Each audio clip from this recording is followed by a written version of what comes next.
What if I told you this entire painting was created with just 3 watercolor paints? No greens, no browns, no earth tones, just yellow ochre, red, and black. I honestly expected the color mixing to be a bit limiting, but instead, I discovered one of the most surprisingly versatile palettes I've ever used. Today, I'm putting the famous Zorn Palette to the test in watercolor and creating this naturalist-style field guide inspired by the Adirondacks. The Zorn Palette is named after Swedish painter Anders Zorn, who became famous for creating incredibly lifelike portraits using a very limited set of colors. Traditionally, the palette consists of yellow ochre, vermilion or cadmium red, ivory black, and titanium white. Since I'm working in watercolor, I'm using Vinci Yellow Ochre, Daniel Smith Cadmium Red, medium hue, and Daniel Smith Lamp Black. No white, since I'll be relying on the white of the paper for highlights. While Zorn used this palette primarily for portraits, I wanted to see how it would perform for nature subjects and almost autumn-inspired imagery. The first thing I did was create a mixing chart, and this is where the palette really surprised me. I expected muddy browns, but instead I found a huge range of beautiful earthy colors. By combining yellow ochre and cadmium red, I got a warm golden oranges and rich autumn tones. Adding lamp black created deep chocolate browns and muted neutrals that are perfect for natural subjects. The biggest surprise was this mix right here, yellow ochre and lamp black. Instead of a dull gray, it creates a soft, earthy green that feels incredibly organic. It's not a bright spring green, but for pine needles, moss, and foliage, it's absolutely beautiful.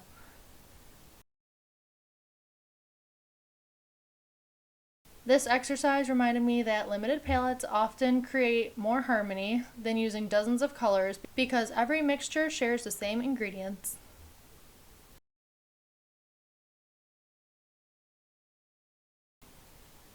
For the final painting, I chose a field guide composition featuring a black-capped chickadee, whitetail deer antlers, birch bark, a fern frond, a pine branch, an acorn, a pine cone, mushrooms, loon feathers, and a moth as a centerpiece.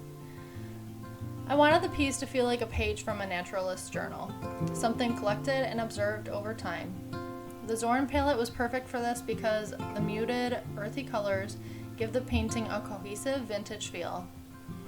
As I painted, I found myself reaching for the same mixes repeatedly.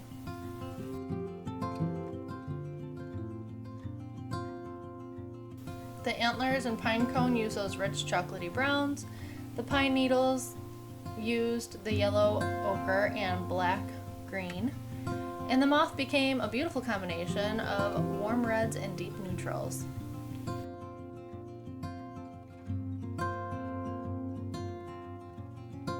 What impressed me most was that I never felt restricted. Instead of searching for the perfect tube color, I focused more on value, temperature, and texture.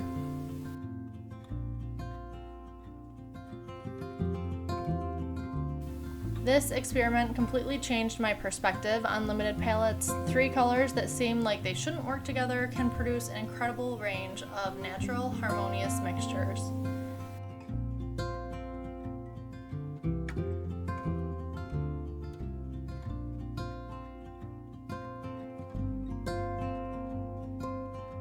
Doing this completed project helped me understand that even with only 3 colors, I could still create contrast between warm and cool areas simply by adjusting the ratios of each pigment.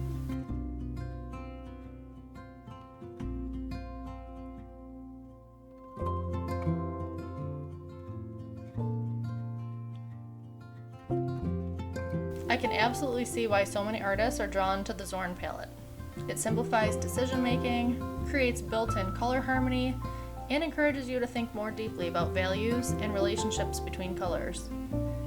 And while the palette originated in portrait painting, I think it's especially beautiful for autumn landscapes, wildlife art, and nature studies.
As I was finishing this painting, I couldn't help but think about how much this process reminded me of something we see throughout scripture.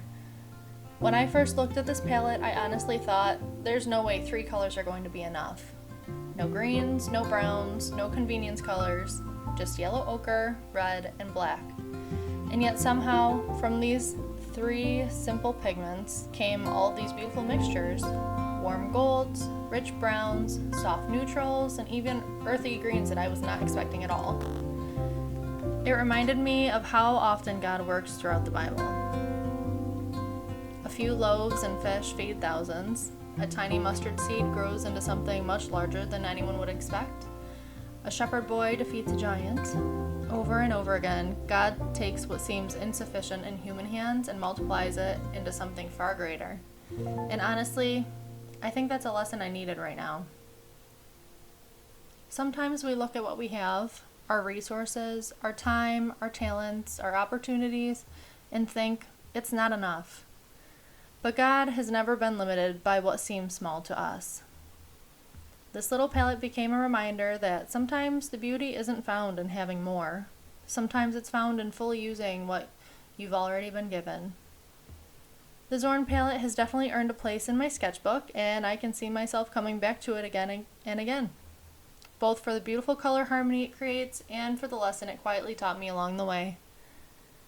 If you've ever painted with the Zorn palette, let me know what you thought of it.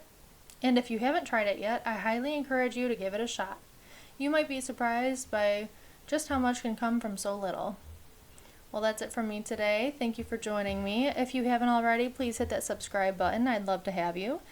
And I'll see you next week. Until then, stay creative, stay faithful, and stay rooted in grace. Bye, guys.